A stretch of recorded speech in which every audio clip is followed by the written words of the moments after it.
takes everybody to build this land, the butcher and the baker and the grocery man, the man who owns and runs the train, and the farmer cutting wheat on the Kansas plain. The teacher, the preacher, the housewife and the sailor will all work behind the doctor and the tailor. They're working in the city while we're working in the woods, and we'll all work together to deliver the goods, and we'll all work together to deliver the goods.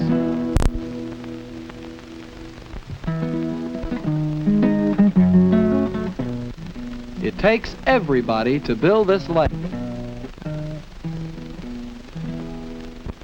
And we all depend on people we've never even met. We depend on all kinds of specialists we never even see, making our clothing, building our houses, and getting us food. And that's where I come in. See, I'm a farmer growing my own food, helping to feed the city nearby. Folks think I'm independent. For instance, the other day when I rode into town with a wagon load of vegetables, I met two old friends, Tom and Jane. They think I'm the most independent man they ever knew. Tom and Jane said they were going to be farmers because they wanted to be independent. Well, farming's a good life, but I had to explain. Nobody can be independent these days, not even a farmer. I'm going to have a farm just like you. I'm going to raise my own food, and I'll be just as independent as you. Well, now, wait a minute. Just raising your own food isn't enough. I'm not independent. I depend on lots of people. For instance, today I'm depending on my shoemaker to fix my shoes. Well, we mean pioneers, like in the olden days. Yeah, I'm going to build my own out of logs. And I'm going to make all my own clothes. Well, now, look, now, my grandfather and grandmother came here as pioneers, and that isn't the way they told it. Tell you what, you get on the wagon, and I'll tell you all about it on the way home. Come on, up you go. Yes, sir. You just imagine that you were in this area while it was still dark and forest. My grandfather came here in his covered wagon, and believe me, he had to sing to keep up his spirits. Come, all you young fellers who have got a mind to range over this far-off country, your fortune to change.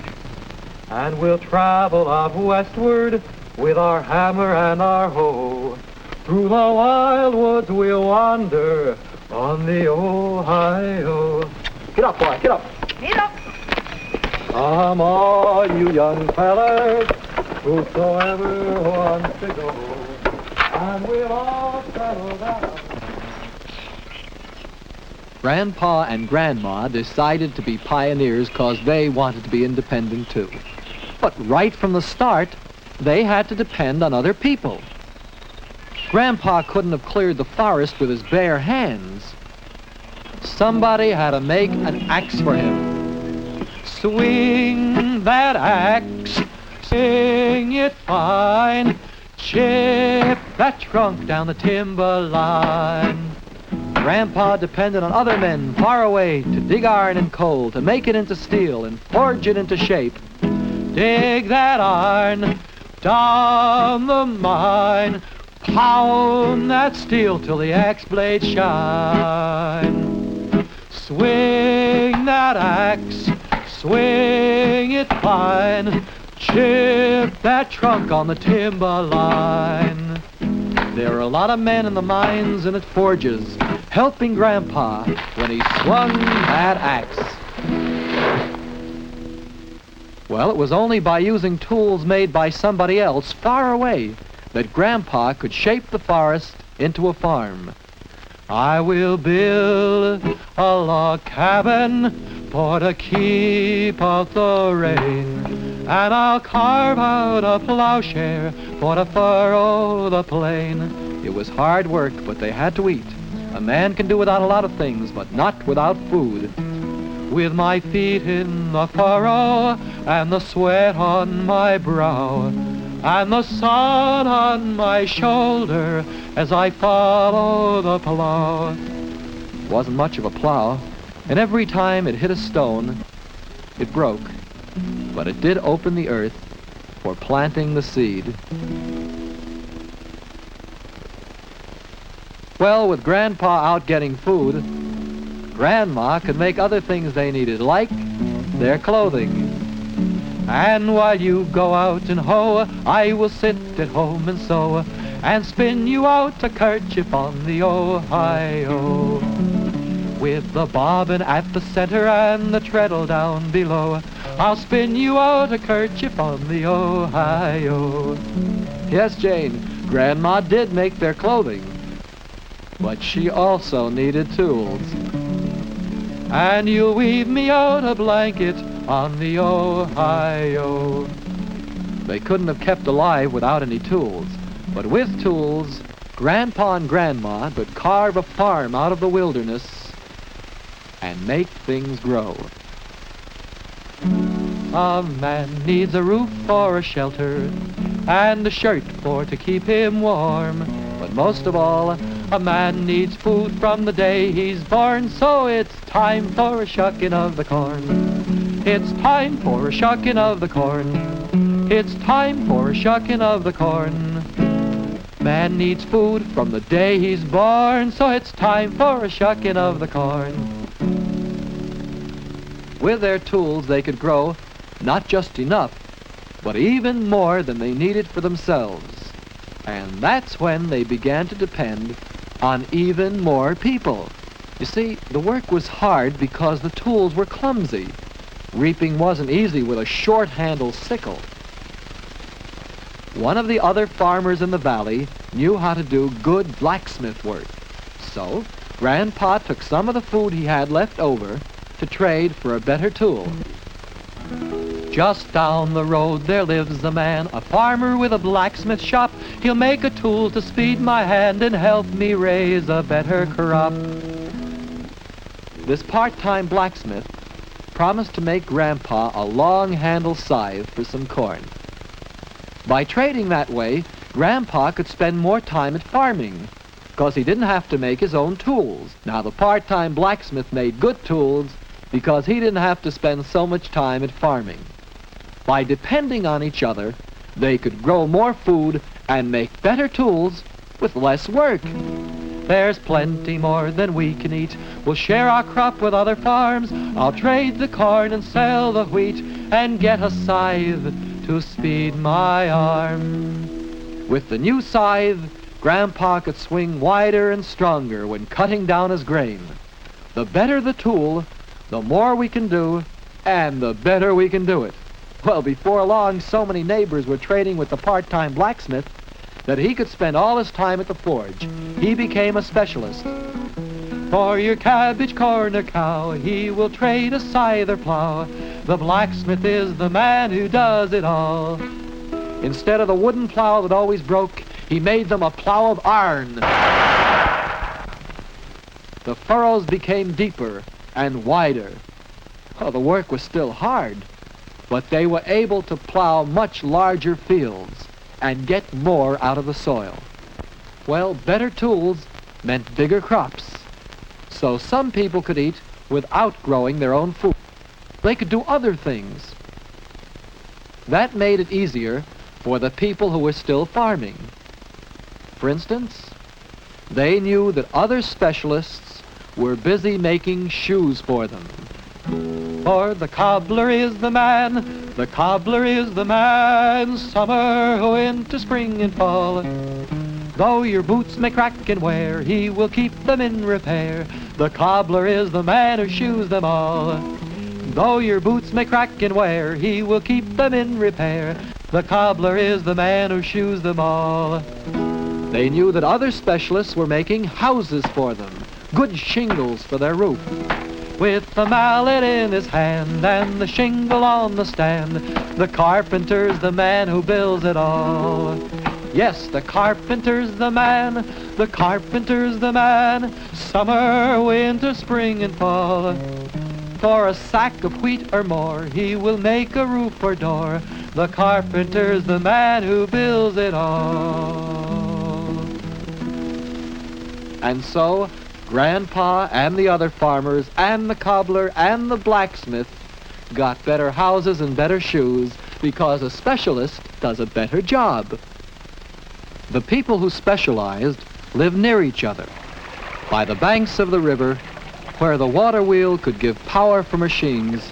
A small town grew up.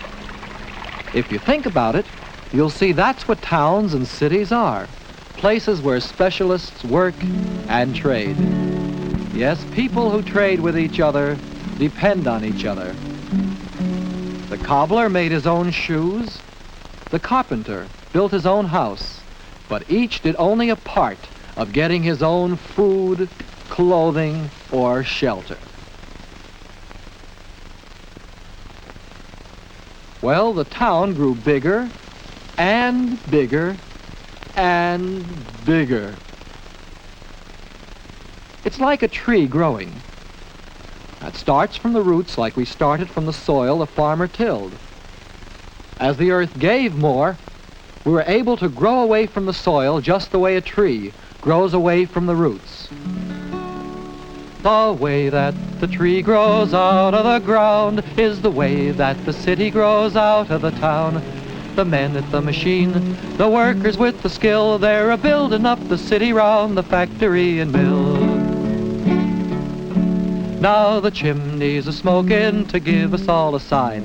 1,000,000 men are working on the factory line. They come from the plains, from the mountains and the woods, and they all work together to deliver the goods. Millions of specialists living side by side. And none of them gets his own food or clothing or shelter all by himself. Yes, we've been able to grow farther and farther from the soil. But as I keep saying, a man always has to eat. A man needs a roof for a shelter, and a shirt for to keep him warm. And a man needs a meal at the tabletop, and our roots still need the soil. It's only because we have powerful tools like my tractor that we farmers can grow enough food for all those millions of city specialists. The farmer is the man, the farmer is the man, summer, winter, spring, and fall. When the springtime comes around, he goes plowing up the ground. The farmer is the man who feeds them all.